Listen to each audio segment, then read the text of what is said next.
¿Esto qué era? Esto era el balneario Urberuaga do Villa, donde estaba el batallón de la San Luxemburgo, cuyo comandante era de Irún, Cristóbal Grandonea, y aquí estábamos acuartelados, en plan un poco de repuesto, de reserva, y de aquí salíamos a pie todas las mañanas un grupo de gente, de soldados con fusil, me parece que se daba algún fusil ametrallador, íbamos a Marquina y de Marquina hacia el Calamúa.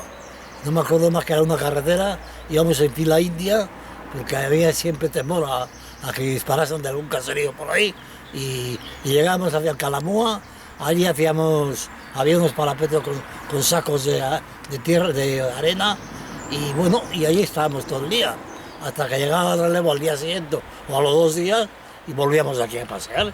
Y aquí nosotros era un poco en plan de descanso y de reserva, vamos.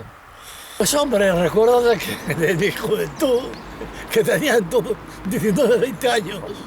Hoy yo tengo 95. Y a los 20 años pues soñabas con salir a descargar una vuelta por ahí. Estamos en guerra, podían matarte en cualquier momento y hombre, hubiesen gozado un poco de la vida. Y solíamos ir a Marquina a bebernos una cerveza. Y sí. Y pues, yo solía ir, casi siempre iba acompañado de el capitán de mi... Bueno, aquí esto estaba dirigido por Cristóbal Grandonea, de Irún. Y este me encargó, me acuerdo que estuve en la casa esta de aquí o de aquella. Habló conmigo y dice, Marcelo, mira, aquí tienes que sacar un periódico, arréglatelo como quieras. 7 de la mañana por ahí. ¿Ibais a? Yo no recuerdo el Calamúa.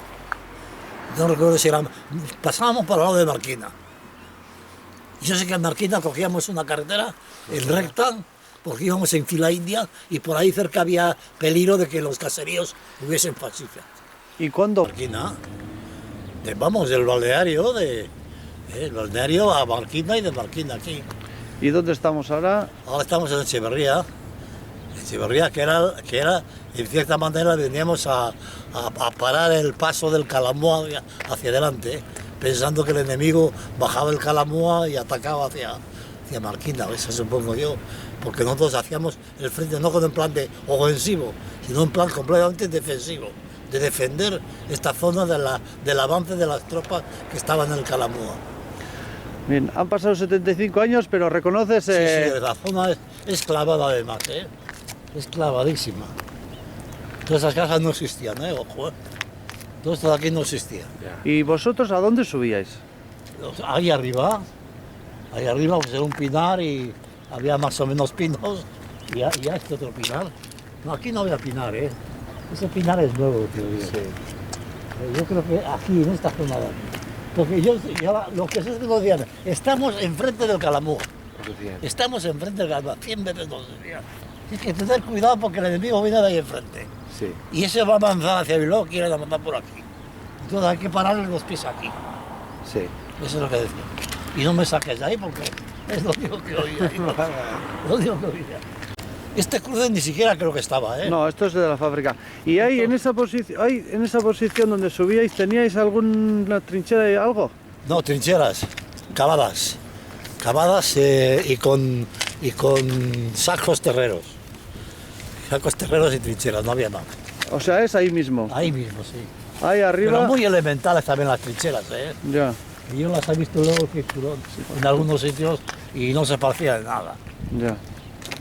Cavaba una fosa de 1,5 metros por medio metro de ancho que cabía justamente el agujero, con unos sacos por delante. Es lo que se había. Y había un caserío que a lo mejor es aquel de allí, que nosotros lo tenía el caserío delante de las trincheras, enfrente. Sí, ya te va a llevar, ya sé cuál es.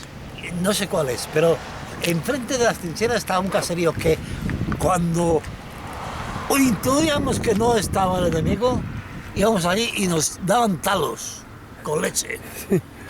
Oye, pues tenía fama de hacer unos talos estupendos. Sí. Nos hinchábamos los que ver talos. Claro.